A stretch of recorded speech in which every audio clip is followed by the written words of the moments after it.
July 6th Daily Devotional from the Heart by Ellen G. White. Enoch. After he begot Methuselah, Enoch walked with God 300 years. Genesis chapter 5, verse 22. Enoch learned from the lips of Adam the painful story of the fall and the precious story of God's condescending grace and the gift of his Son as the world's Redeemer. He believed and relied upon the promise given. Enoch was a holy man. He served God with singleness of heart. He realized the corruptions of the human family and separated himself from the descendants of Cain and reproved them for their great wickedness. There were those upon the earth who acknowledged God, who feared and worshipped him.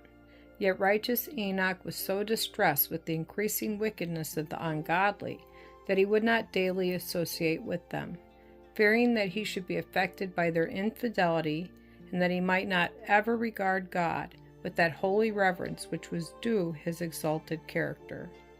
His soul was vexed as he daily beheld them trampling upon the authority of God.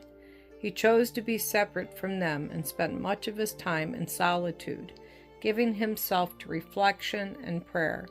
He waited before God and prayed to know his will more perfectly, that he might perform it.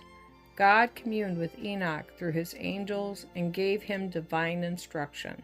He made known to him that he would not always bear with human beings in their rebellion, that it was his purpose to destroy the sinful race by bringing a flood of waters upon the earth. The beautiful Garden of Eden, from which our first parents had been driven, remained until God determined to destroy the earth by a flood.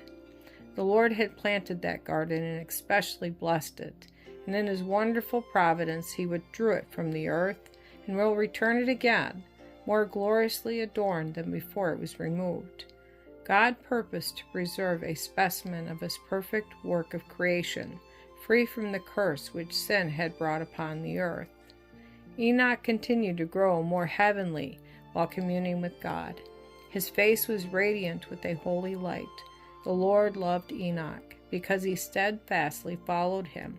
He yearned to unite himself still more closely to God, whom he feared, reverenced, and adored. The Lord would not permit Enoch to die like others, but sent his angels to take him to heaven without seeing death. In the presence of the righteous and the wicked, Enoch was removed from them.